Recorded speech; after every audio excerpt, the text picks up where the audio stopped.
ठीक है, तो सबसे पहला क्वेश्चन ये है कि विल वी बी कवरिंग पूरा का पूरा 11th और 12th का सिलेबस, और क्या ये पूरा का पूरा बेसिक से होगा कि नहीं? तो सबसे पहले संदल भाई आप बताओ। हाँ डेफिनेटली, लाइक मतलब 11th एंड 12th का एक एक चैप्टर, जैसे ये भी नहीं कि मतलब बीच में कुछ छोड़ छाड़ दिया कि अरे देखो बच्चे को पता नहीं चलेगा तो कुछ छोड़ दिया, पूरा ही कराना है एकदम डिटेल में, जैसे होता है वैसे ही कराना है। हाँ बिल्कुल बिल्कुल बिल्कुल होगा यार, बेसिक से ही होगा। क्योंकि केमिस्ट्री की मैं अगर बात करूँ तो अगर हम कोई चैप्टर 11th का छोड़ते हैं तो 12th में फिर उसको करा पाना पॉसिबल नहीं है, समझ रहे हो? बिकॉज चीज़ें बहुत कनेक्टेड है केमिस्ट्री में, तो हमको शुरुआत में तो उसी फ्लो के साथ चलना पड़ेगा। और इनफ टाइम है क्योंकि जो क्लासेस हो रही होंगी ना वो रेगुलर हो रही होंगी, 2-2 घंटे की क्लासेस हो रही होंगी, तो वो बहुत आराम से मैनेज हो जाएगा। मतलब 4 months is enough for completion of class 11th, बहुत अच्छे लेवल पे। और जो बच्चा मुझे जानता है, जो पढ़ता है, उसको ये पता है कि जो चीज़ें आप कहीं और ये देखेंगे कि 15 लेक्चर में हो रही होती हैं, वो चीज़ें बहुत अच्छे तरीके से, डेंस तरीके से 10-11 लेक्चर में बहुत अच्छे लेवल पे मेरी कंप्लीट हो रही होती है। तो मेरे को उसके साथ कोई प्रॉब्लम नहीं है कि 11th नहीं हो पाएगा या फिर ऐसा है। बहुत प्रॉपरली 11th हमारा ख़त्म हो रहा होगा, टाइम पे ख़त्म हो रहा होगा। अभी तक जितने भी कोर्सेज़ पढ़ाए हैं कहीं भी ऐसा नहीं हुआ है कि सिलेबस में कोई प्रॉब्लम आई हो। तो उम्मीद यही करते हैं कि आगे भी कोई प्रॉब्लम नहीं आएगी, सिलेबस टाइम पे ही ख़त्म होगा। और हाँ ये हाँ नहीं, मेरा भी एग्जैक्टली यही चीज़ थी कि जो 11th क्लास का जो पूरे टॉपिक्स हैं मैथ्स में भी, वो भी यही रहता है कि आपको अगर इनिशियल वाले टॉपिक्स नहीं आते तो आपकी पूरी 12th भी गई। तो मेजर चंक ऑफ 11th जो है वो आना ही चाहिए आपको, वरना नहीं कर पाओगे, 12th गया वरना। ये सब पागलपंती है कि बेटा आप 12th सही करो 11th को छोड़ो, वो हो ही नहीं सकता, वो पॉसिबल ही नहीं है। तो वो तो वो पॉसिबल ही नहीं है, केमिस्ट्री में तो बिल्कुल भी पॉसिबल नहीं है। आप बिना बॉन्डिंग पढ़े कैसे ही आगे पढ़ सकते हो? बिना मोल पढ़े आप कैसे ही आगे पढ़ सकते हो? पीरियोडिक है ना? टेबल, एटॉमिक स्ट्रक्चर हाँ, के बिना वो कैसे उसके बात बिना बनेगी? कैसे होगा? तो वो बात सीधी हाँ। है, ये बच्चा और भी मेरा भी समझता है यही है। इतनी चीज़ों को। और फिजिक्स में मेरा भी भी यही aim है यही कि- पर्सपेक्टिव है कि भाई फिजिक्स में सिर्फ और सिर्फ इनिशियल टॉपिक से ज़्यादा लोगों को मैथ नहीं आती है, राइट? जैसे बहुत ही बेसिक चीज़ें होती है, बहुत ही बेसिक जो फंक्शंस के ग्राफ्स होते हैं, ग्राफ प्लॉटिंग होती है, अगर ये उनको पहले से आता होगा ना तो definitely in chapters like kinematics बहुत तेज़ी से वो लोग ग्राफिकल एनालिसिस और ये सारी चीज़ें कर सकते हैं। तो पूरा का पूरा पहले तो मेरा आइडिया ये रहेगा कि स्टार्टिंग में जितने भी मैथमेटिकल टूल्स हैं, चाहे वो इमीडिएटली काम आए ना आए, चाहे वो टेलर सीरीज है, जो भी चीज़ है, वो स्टार्टिंग में ही तुम्हें बता दिया जाएगा, ताकि किसी भी लेवल का जो प्रॉब्लम है ना, 11th ग्रेड जो हम पूरा का पूरा कवर कर रहे होंगे, तो वो उसमें तुम्हें कोई भी प्रॉब्लम नहीं आएगी, ठीक है? और सबको पता ही है भाई, electrostatics you can't start without energy conservation और ये सारी चीज़ें। तो अगेन पूरा फ्लो में होगा, पूरा बेसिक से होगा। हम ये मान करके चलेंगे कि भाई तुमने अभी तक जो है कुछ भी नहीं पढ़ा है और एकदम स्टार्टिंग से 11th और 12th कवर होगा। बट फिर प्रॉब्लम ये है कि 11th 12th अगर हमें पूरी की पूरी पढ़ानी है, राइट, तो क्या हम इसे 1.5 साल में ख़त्म कर पाएंगे? क्योंकि एवरेज स्टूडेंट को तो 2 साल मिलता है, तो हम 1.5 साल में कैसे करेंगे? तो मेरा पहला पॉइंट तो मैंने अपना एम एकदम सेट करा हुआ है कि मेंस 1 से पहले एक एक टॉपिक, जिसको आप बोलते हो कि स्टैंडर्ड जेई एडवांस का जो कंटेंट होता है वो कंप्लीट हो जाएगा। जिसको मैं रेगुलर बोलूँगा कि रेगुलरली अगर मेरे को पढ़ाना है पूरा 2 साल में, तो वो जो कंटेंट है वो पूरा का पूरा हो जाएगा मेंस 1 से पहले। तो वो सेट है। अब वो चीज़ होगी कैसे? तो वो यही है कि जहाँ पे आप 1 घंटा 1.5 घंटे की क्लास ले रहे थे, वहाँ पे अब यहाँ पर 2-2 घंटे की क्लास होंगी। और मैथ्स में तो मैं बोल रहा हूँ पहले ही कि कई कई जगहों पे वो 2.5-2.5 घंटे भी जाएगा, क्योंकि मुझे सारी वैरायटी कवर करनी है, जितनी भी प्रॉब्लम सॉल्विंग हो सकती है, जितने भी आइडियाज़ आते हैं मैथ्स में। और वो एक इन्फाइनाइट चीज़ है वैसे तो, लेकिन फिर भी जो एक स्टैंडर्ड आइडियाज़ का कलेक्शन है, जहाँ से आप देखोगे आईआईटी के प्रोफेसर्स और वो सब, तो खैर वो हम देखेंगे डिटेल में, तो वो पूरा कवर हो जाए उतने पोर्शन में। वही मैं भी उतना बोल तो रहा हूँ करना कि अभी मैं इसका ऐसा इन जनरल कोई आंसर नहीं दे पाऊंगा, लेकिन बच्चा 1-2 महीने पढ़ेगा तो समझ जाएगा कि कैसे होगा ये। वो समझदार होगा तो समझ जाएगा। वही। ठीक है। और हाँ, और क्या क्वेरी है बच्चों की? क्या कंटेंट का क्वालिटी, ठीक है, क्या वो गिरेगा कि नहीं, और are we going to rush it? नहीं नहीं, बिल्कुल नहीं रश करने वाले हैं। देखो यार, बिल्कुल रश नहीं करने वाले। बट हाँ, एक बात तो है, बच्चे को सिंसियर होना पड़ेगा, ये तो सीधी बात है। अब अगर बच्चा अपने बैकलॉग्स बना रहा है, अगर नहीं अटेंड कर रहा है, मैं रिकॉर्डिंग देख लूँगा फिर ऐसा कर लूँगा, क्योंकि ये मुझे पता है ये सब करते रहते हैं बच्चे लोग, तो फिर उसके लिए वो स्वयं जिम्मेदार हैं। और वही बात है यार, मतलब उनको अटेंटिव होना पड़ेगा, उनको एक ये बनानी पड़ेगी कि भाई मुझे अब बहुत अच्छे से चीज़ों को करना है। और ऐसा भी बिल्कुल नहीं है कि जिसका 11th बस ख़राब हुआ है वही पढ़ेगा। अरे भाई, तुमने अगर 11th अच्छे से पढ़ी भी है ना, तो 4 महीने में एक 11th का बढ़िया लास्ट में ब्रश अप करेंगे। और मैं ये भी बोल रहा हूँ कि अगर आपको ऐसा लगता है कि आपकी 11th बहुत अच्छी है तो आ जाओ, टेस्ट भी कर लो, समझ में आ जाएगा कैसा है। ठीक है, ये भी बात है। मेरा भी क्योंकि हाँ, एक मिनट बस, क्योंकि ये जो 11th क्लास का जो फ्लो होता है, चांसेस आर कि बच्चे को एक बेवकूफ़ी के करने बैठ जाता है। वो उसको लगता है कि अगर मुझे समझ में आ रहा है ना, बस कि मुझे 11th क्लास बस समझ में आ रही है कि हाँ सारे टॉपिक समझ में आ गए, मोटा मोटा क्वेश्चन बन गया तो हो गया। वो एडवांस लेवल नहीं है। ठीक है, पहली बात तो ये।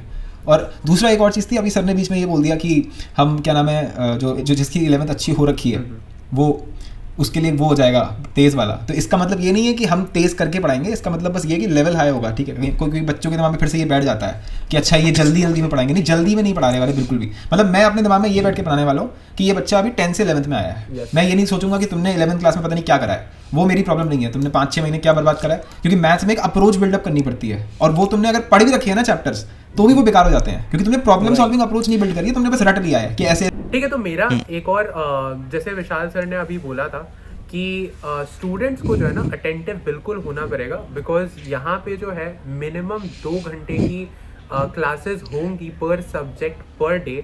तो तुम अप्रॉक्सीमेटली 6 घंटे जो है सिर्फ और सिर्फ नई चीज़ें सीख रहे होगे, या फिर वो शीट डिस्कशन या फिर कुछ चीज़ रिकॉल करने का होगा। अब यहाँ पे अगर तुम 2 से 3 दिन में मिस आउट कर जाते हो, then that would mean that you will have to cover up to 12 hours of content. वो भी तुम 2x का सोच रहे हो, तो ऐसा कुछ नहीं होता है। That is how that loop of backlog starts, और वहीं से भाई everything starts to fall apart. So ये 2x वाला तो डेफिनेटली 2x वाला सिस्टम नहीं, 2x नहीं है। मैं बता रहा हूँ, जो मेरे रैंकर बच्चे भी रहे हैं, वो भी उनके पास एक चीज़ कॉमन थी कि भाई वो लाइव क्लास करते थे। वो लाइव क्लास करते थे बिकॉज उसमें जो सिंसियरिटी आती है ना, वो कहीं नहीं आती है। कई बार तो ऐसा हुआ है कि मैंने लाइव क्लास रीशेड्यूल करके पहले 11 बजे रात में करा हुआ है, तो उसमें कोई हो ना हो, भले 5 बच्चे हों, लेकिन उसमें वेद प्रकाश मुझे हमेशा दिखता था। बिकॉज ये चीज़ दिखती है, ये चीज़ दिखी भाई, लाइव रहना पड़ेगा, अटेंटिव रहना पड़ेगा, अदरवाइज नहीं हो पाएगा कोई। और ये सभी के साथ है, फिजिक्स, केमिस्ट्री, मैथ्स, तीनों में you have to attend the classes live, तभी आपका बैकलॉग नहीं बनेगा। बिकॉज ये एक नॉर्मल ह्यूमन नेचर है यार कि आप रिकॉर्डिंग के चक्कर में पढ़ोगे, वो चीज़ें आगे होती जाती हैं। ठीक है, अभी आपको लग रहा होगा हाइपोथेटिकली आप सिनारियो बना लोगे कि यार नहीं मैं रिकॉर्डिंग से कर लूँगा, आप खुद रियलाइज़ करोगे 1 महीने के बाद आप काफ़ी पीछे हो गए।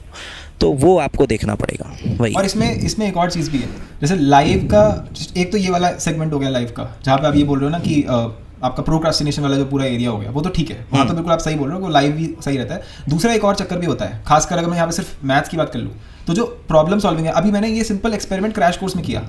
सो जो क्रैश कोर्स तो 1-2 महीने पहले की चीज़ होती है, उसमें तक बच्चों ने जो मैंने सेशंस लिए थे, उनसे टफ से टफ क्वेश्चंस भी वो खुद से अप्रोच करने के चैलेंज उठा रहे हैं। वो बच्चा जैसे 2 साल में मेंस के क्वेश्चन उससे सॉल्व नहीं करा, वो एडवांस की कराने की हिम्मत कर रहा है, क्योंकि जब वो लाइव आता है वो एक अलग लेवल का कनेक्शन आप बना लेते हो। सही बात है, इंटरैक्ट भी कर पाता है ना, बेटर इंटरैक्ट कर पाते हो ना। लेकिन अगर मैं ये भी बोल रहा हूँ, एट द सेम टाइम मैं ये भी बोल रहा हूँ, अगर किसी बच्चे को ऐसा लगता है कि वो ठीक ठाक लेवल पे बैठा हुआ है और उसको लग रहा है कि यार ये लेक्चर को मैं 2x पे भी देखता तो मुझे फ़र्क ज़्यादा नहीं पड़ता, क्योंकि थोड़ा ऐसा सेल्फ रियलाइजेशन होना चाहिए, कॉमन सेंस होना चाहिए बच्चों को। ठीक है, वो मतलब एक ठीक ठाक माइंडसेट पे जो बच्चे हैं ना, उनको अगर ऐसा लगता है तो ऐसा कोई बहुत ज़रूरी नहीं है कि भाई लाइव ही बैठना है। मतलब मैं ये बोल रहा हूँ, इन जनरल आप लाइव बैठने की कोशिश करो, लेकिन अगर आपको लग रहा है कि यार आप सही में रिकॉर्डिंग से बहुत अच्छा कर लोगे, जिसके चांसेस कम होते हैं, मैं इसलिए कह रहा था, आप अगर सही से रिकॉर्डिंग से अच्छे से कर लोगे, या फिर आपको लगता है ये टॉपिक आपको आता है, अगर आप ऐसा मैनेज कर सकते हो then it's all right, but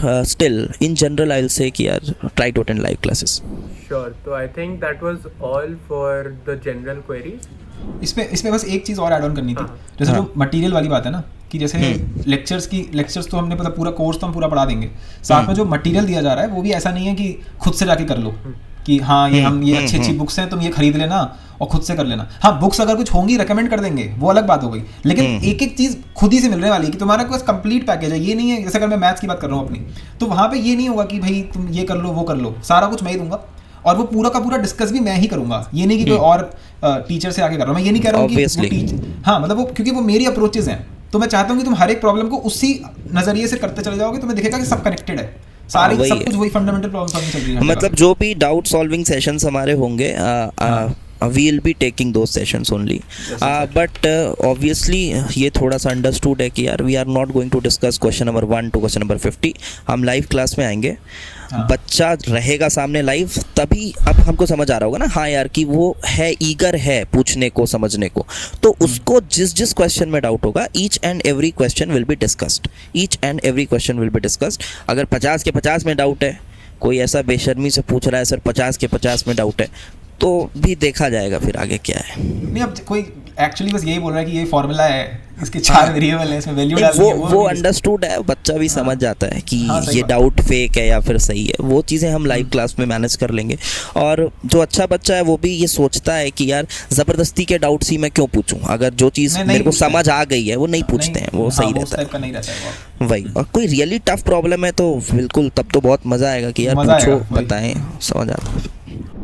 ठीक है, so that's all for the general queries. तो सबसे पहले मैं आपको ये बता दूं कि केमिस्ट्री का तीनों पोर्शन मैं लेने वाला हूं, फिजिकल, ऑर्गेनिक, इनऑर्गेनिक, और तीनों बराबर लेवल पे पढ़ाया जाएगा। अगर आप बोलोगे सर कोई एक बताओ आप जो आप सबसे अच्छा पढ़ाओगे, तो ऐसा कुछ नहीं है, मैं एक पिक नहीं कर सकता, बिकॉज तीनों में बहुत तगड़ा कमांड है। आप ये पढ़ेंगे तो आपको खुद रियलाइज हो जाएगा, ठीक है। तो तीनों पोर्शन मैं लेने वाला हूँ। तो अभी बात करते हैं कोर्स फ्लो के बारे में। ये तो केमिस्ट्री और मैथ्स का, सॉरी फिजिक्स और मैथ्स का कोर्स फ्लो ऊपर दिया हुआ है। यहाँ से हम शुरू करने वाले हैं 15 दिसंबर से। रोज क्लासेस होने वाली हैं मंडे टू सैटरडे। केमिस्ट्री की क्लास रहेगी 6:30 इवनिंग, 6:30 इवनिंग केमिस्ट्री की क्लास रहेगी। सो देखिए, we will start with what, will start with mole concept, concentration terms, redox, equivalent concept. ये तो करना ही पड़ेगा, यहीं से शुरू करना पड़ेगा चैप्टर, और कोई ऑप्शन नहीं बचता। चैप्टर तो यहीं से शुरू करना पड़ेगा। केमिस्ट्री में आप सीक्वेंस शुरू के चैप्टर्स के नहीं बिगाड़ सकते, ठीक है, यहीं से शुरू करना पड़ेगा। तो रेडॉक्स, इक्विवेलेंट कंसेप्ट, आपको मैं ये बता दूं, यहां तक का जो पोर्शन है इसमें अपना बहुत ज्यादा केमिस्ट्री नहीं, केमिस्ट्री को पढ़ने के लिए जो लैंग्वेज चाहिए, आप वो लैंग्वेज ऑफ केमिस्ट्री सीख रहे होगे, जो कि बहुत जरूरी है आगे के लिए। बिना लैंग्वेज सीखे आप नहीं पढ़ पाएंगे आगे। तो इसमें आप एक्चुअली में केमिस्ट्री की लैंग्वेज सीख रहे होंगे कि क्या क्या होता है, टर्म्स इंट्रोड्यूस कर रहे होंगे हम, तो ये सब चीज़ें चल रही होंगी। रेडॉक्स रिएक्शन, ऑक्सीडेशन नंबर, ये सब का नॉलेज नहीं रहेगा तो फिर आगे कुछ भी नहीं पढ़ पाएंगे अपन, ठीक है। तो और आप जो मैं पढ़ाऊंगा आपको तो ये भी दिखाऊंगा कि ऑर्गेनिक, इनऑर्गेनिक और फिजिकल बहुत हद तक लिंक्ड भी हैं। कुछ कुछ चीज़ें ऐसी हैं जो तीनों को लिंक करती हैं, ठीक है, बिल्कुल लिंक है उनमें। वो आपको पढ़ाते वक्त मैं फील कराऊंगा, आपको समझ आएगा। हो सकता है अभी फील ना होता हो आपको, बिकॉज ऑर्गेनिक के मास्टर को फिजिकल केमिस्ट्री में बहुत ढंग की कमांड होती नहीं है, इनऑर्गेनिक वाले की तो पता नहीं किस में कमांड होती है, ठीक है। तो वही बता रहा हूँ मैं। तो अभी आपको तीनों चीज़ें बहुत कायदे से कराया जाएगा। चलो, तो देखो, periodic table and periodicity, chemical bonding, ये हो गया आपका इनऑर्गेनिक का चैप्टर। इसके बिना भी अपन आगे नहीं बढ़ सकते। तो एटॉमिक स्ट्रक्चर के बाद हम ये चीज़ें कर रहे होंगे। एटॉमिक स्ट्रक्चर काफ़ी इंडिपेंडेंट सा चैप्टर है। ये आपको सोचना सिखाएगा, ये आपको बताएगा कि साइंस के लिए क्या मेंटालिटी होनी चाहिए। तो ये कुछ उस तरह का चैप्टर है। ये मेरे YouTube पर भी अपलोडेड है, मेरे चैनल पे। बहुत ही ज़्यादा बच्चों ने सराहा उस चैप्टर को। एक्चुअली क्वांटम वाले पार्ट को जब बच्चों ने पढ़ा तो उनका दिमाग खुला, उनको समझ आया कि साइंस में कैसे पढ़ना होता है। तो एक्चुअली ये जो चैप्टर है आपको ये बताएगा कि साइंस की तरफ आपको सोचना कैसे होता है, ठीक है।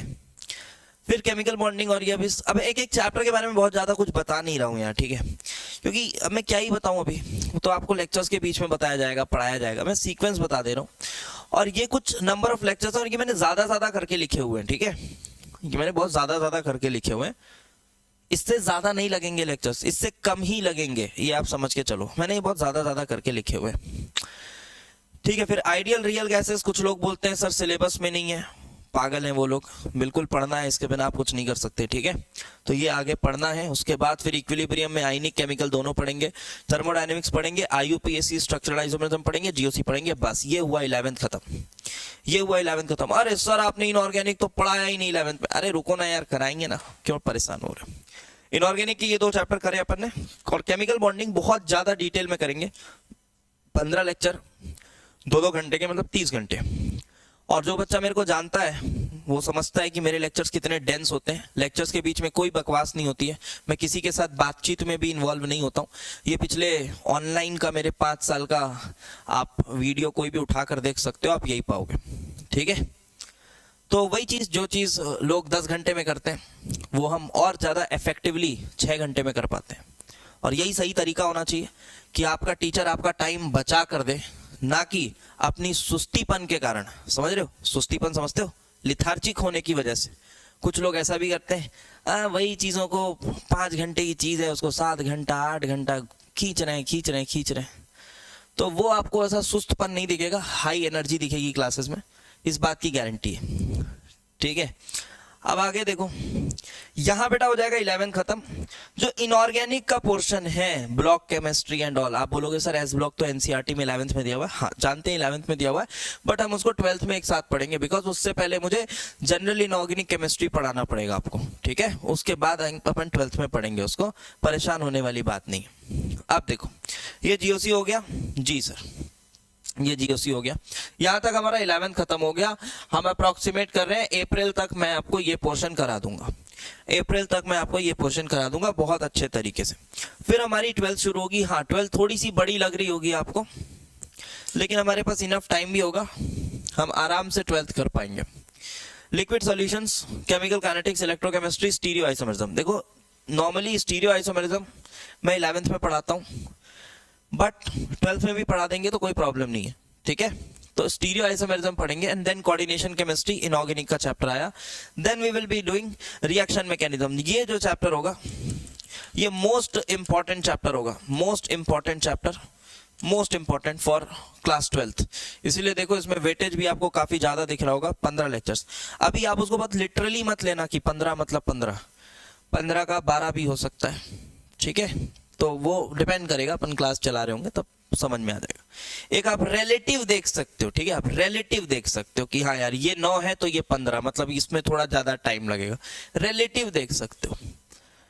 ये सबसे इंपॉर्टेंट मेरा पोर्शन होता है ऑर्गेनिक केमिस्ट्री में। इसके बाद एल्डिहाइड कीटोन्स करते हैं, कार्बोक्सिलिक एसिड डेरिवेटिव्स करते हैं, एरोमेटिक केमिस्ट्री करते हैं, हाइड्रोकार्बन्स करते हैं, अल्कोहल एथर्स अमीन्स करते हैं। अब आपको हो सकता है चैप्टर के नाम एनसीईआरटी ओरिएंटेड नहीं लग रहे हो, sir hello alkane hello Areen कहाँ है? अरे वो सब रिएक्शन मैकेनिज्म में हो जाता है, ठीक है, सब रिएक्शन मैकेनिज्म में हो जाता है, बहुत सारी चीजें रिएक्शन मैकेनिज्म में हो जाती हैं। इसके बाद चीजें काफी रिपीटेटिव भी रहेंगी। जब आप reaction mechanism of aldehyde ketones पढ़ लोगे ना, तब आपको समझ आएगा कि सर आपने तो 70% ऑर्गेनिक रिएक्शन इसी में करा दिए, इन्हीं 2 चैप्टर्स में करा दिए। देखो इसीलिए इनमें थोड़े से ज्यादा वेटेज दिख रहे होंगे आपको। और फिर बचे खुचे पार्ट एरोमेटिक केमिस्ट्री में क्लियर हो जाते हैं। तो ये जो पोर्शन होगा ना, ये पोर्शन प्रैक्टिकल ऑर्गेनिक केमिस्ट्री को भी अभी आप छोड़ दो, रिएक्शंस की बात करूं मैं तो इतने पोर्शन में आपको पूरा रिएक्शन सही तरीके से मिल जाएगा। और यही सही तरीका है जेईई एडवांस के लिए ऑर्गेनिक केमिस्ट्री पढ़ने का। ये तरीका फॉलो करता हूं, एनसीईआरटी वाला तरीका नहीं कि हेलो अल्केन हेलो अरीन लेके बैठ गए, उसी में बीच बीच में रिएक्शन मैकेनिज्म बताते जा रहे हैं। नहीं, वो नूब माइंडसेट है, गलत तरीका है, वैसे नहीं पढ़ते जेईई एडवांस के लिए। अब आगे बढ़ो, प्रैक्टिकल ऑर्गेनिक केमिस्ट्री। हाँ इसके बाद शायद यहाँ पर एक चीज ना लिखी नहीं हुई है, आपको मैं अपनी तरफ से ऐड कर दे रहा हूँ। इसके बाद हम करेंगे बायोमोलिक्यूल्स। ओके, इसके बाद हम करेंगे बायोमोलिक्यूल्स, और बायोमोलिक्यूल्स भी रफली 4 से 5 लेक्चर लेने वाला होगा, ठीक है। तो बायोमोलिक्यूल्स शायद यहाँ मिस हो गया था लिखने में, आप समझ लीजिएगा। 4 to 5 लेक्चर्स बायोमोलिक्यूल्स पीओसी के बाद हम कर रहे होंगे। चलिए उसके बाद अब ये कुछ ऐसे चैप्टर्स बचे हुए जो हम उसके बाद निपटाएंगे, छोटे छोटे चैप्टर्स। और इसमें से ज्यादातर चैप्टर्स आप देखोगे मेंस के सिलेबस में नहीं है। तो ऐसा नहीं बोल रहा हूं मैं कि ये मेंस के बाद करेंगे, ऐसा नहीं है, सब कुछ हो जाएगा, आपको टेंशन लेने की जरूरत नहीं है। सिलेबस का हेडेक मेरा है और मैं आपको बताऊंगा कैसे करना है, और बहुत एफिशिएंटली करेंगे। ऐसा भी नहीं कि दिन के 10-10 घंटे की क्लास ले रहे हैं आपकी, चलो आज एक्स्ट्रा क्लास, ऐसा क्लास कुछ नहीं, 2 घंटे की रोज क्लासेस, ठीक है। And I will be very regular and you have to be very regular as well, ठीक। 6:30 to 8:30 Monday to Saturday, and Sunday there may be doubt discussion sessions. Okay, doubt discussing sessions भी मैं ही ले रहा हूँगा, ऐसा नहीं कि किसी और को बैठा दिया कि चलो भाई डाउट बताओ, ठीक है? क्योंकि जिस लेवल की थ्योरी मैं आपको पढ़ाऊंगा ना, उसमें अगर कुछ आपको डाउट निकल कर आता है तो वो और किसी के बस का है भी नहीं, ठीक है? तो उसको भी मेरे को ही समझाने बैठना पड़ेगा, ये बात बता रहा हूँ आपको। फिर polymer solid state surface chemistry GIOC, हाँ सर ये चैप्टर तो नया, ये सब तो पता है आपको, ये चैप्टर्स हैं सर। GIOC ये थोड़ा सा नया सा लग रहा है, थोड़ा नया सा लग रहा है। देखो ऐसा भी हम कर सकते हैं कि GIOC को पहले पढ़ा दें और फिर इनको बाद में ले लें, इसमें थोड़ा बहुत ऊपर नीचे पॉसिबल है, ठीक है? बहुत ज्यादा लिटरली मत ले लेना अभी से कि 2 साल की प्लानिंग, 1.5 साल की प्लानिंग है तो एकदम से लिटरली ले लो आप, ठीक है? ये हो सकता है कि GIOC अपन पहले पढ़ लें, ठीक है? लेकिन फिलहाल ये ऑर्डर बनाया गया है। तो GIOC में मैं आपको तैयार करता हूं इनऑर्गेनिक केमिस्ट्री। देखो पहले जो इनऑर्गेनिक के रिएक्शंस जो अपने चैप्टर्स पढ़े वो कौन से चैप्टर्स हैं? वो चैप्टर्स हैं वो वाले जिसमें आप लॉज समझते हैं, इनऑर्गेनिक की थ्योरी को थोड़ा समझते हैं, जहां पे आप जो कोर कंसेप्ट है वो समझते हैं, द वैलेंस बॉन्ड थ्योरी समझते हैं, आप क्रिस्टल फील्ड थ्योरी वो समझते हैं, ठीक है? तो वो चैप्टर्स थोड़े आसान होते हैं और उसमें ये बोलूँ मैं थोड़ा रटना कम होता है, बट यहाँ से रटने वाली चीज़ें होती हैं शुरू, यहाँ से रटने वाली होती हैं चीज़ें शुरू। तो यहाँ जनरल इनऑर्गेनिक केमिस्ट्री में आपको मैं इनऑर्गेनिक रिएक्शंस के लिए प्रिपेयर करूँगा, इनऑर्गेनिक रिएक्शंस के लिए प्रिपेयर करूँगा, ठीक है? कि आपको कैसे इनऑर्गेनिक रिएक्शंस को किस तरह से देखना है, क्योंकि ऑर्गेनिक रिएक्शंस की तरह आप नहीं सोच सकते कि हर जगह मैकेनिज्म होगा, नहीं, मैकेनिज्म नहीं होगा। चीजों को ग्रुपिंग करके हमें याद करना होता है कि अच्छा हाइड्रोलिसिस रिएक्शंस, अच्छा हाइड्रोलिसिस रिएक्शन का एक पैटर्न देखा, अब उस पैटर्न को फॉलो करने वाले कितने रिएक्शन है पूरे लिखेंगे और फिर याद करेंगे। आपको मैं बताऊं JEE एडवांस 2023 में मैंने इनऑर्गेनिक रिएक्शंस का एक कोर्स लाया था, मात्र 17 दिन का कोर्स था वो, और मैंने उसमें पहले से बोला हुआ था जो बहुत तगड़े प्रिपरेशन लेवल पे बैठे हुए वो लोग ही आएंगे उस कोर्स में, ठीक है? 2023 की बात है, ये पेड कोर्स था।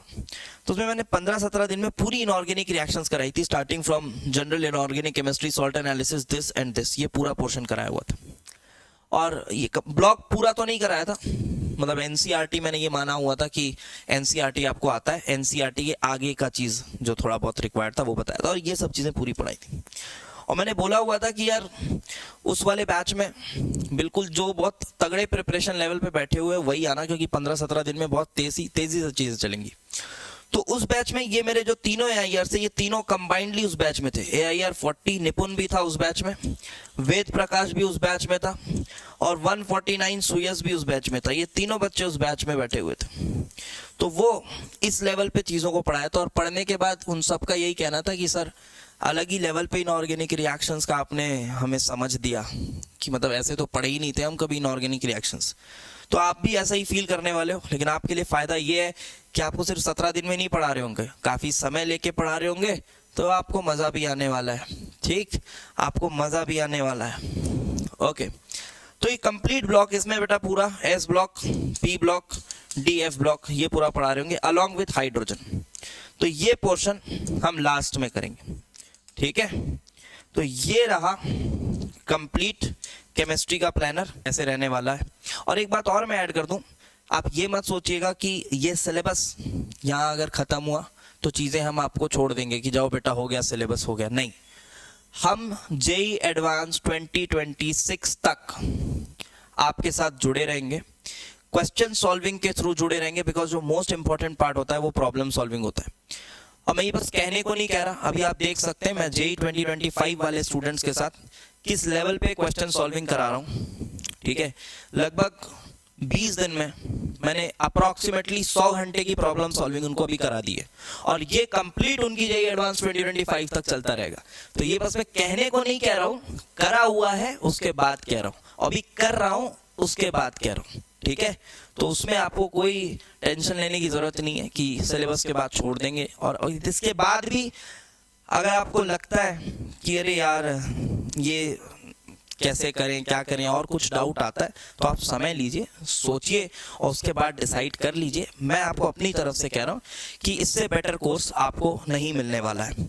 साथ ही साथ मैं आपको ये भी कहूँगा कि आप या तो ये कोर्स परचेज कर सकते हो सेपरेटली या फिर आप सीधे प्लस सब्सक्रिप्शन ले सकते हो। आई विल रिकमेंड कि आप प्लस सब्सक्रिप्शन पे जाएं, क्योंकि बहुत ही अफोर्डेबल प्राइस में आपकी PCM तीनों की प्रिपरेशन हो रही होती है। अप्रॉक्सीमेटली 9,999 का प्राइस है और इसमें जो एप्लीकेबल डिस्काउंट है आप उसके लिए CAMIIT कोड यूज कर सकते हो। ये कोड यूज आप करेंगे जैसे आपको प्राइस डाउन होकर ये प्राइस दिखा रहा होगा। और मुझे लगता है फिजिक्स, केमिस्ट्री, मैथ्स तीनों की प्रिपरेशन के लिए ये प्राइस तो काफ़ी अफोर्डेबल है फॉर 18 मंथ्स। आपको जो बेस्ट लगता है आप उससे पढ़ो। ये प्लस का सब्सक्रिप्शन है, आप ये ले सकते हो और आपके पास सभी टीचर्स का एक्सेस होगा। लेकिन हाँ, मैं तो यही कहूँगा कि केमिस्ट्री आप एक बार देख लो कंटेंट, उसके बाद फिर डिसाइड करना, ठीक है? आपके ही फायदे की बात है। चलिए ठीक।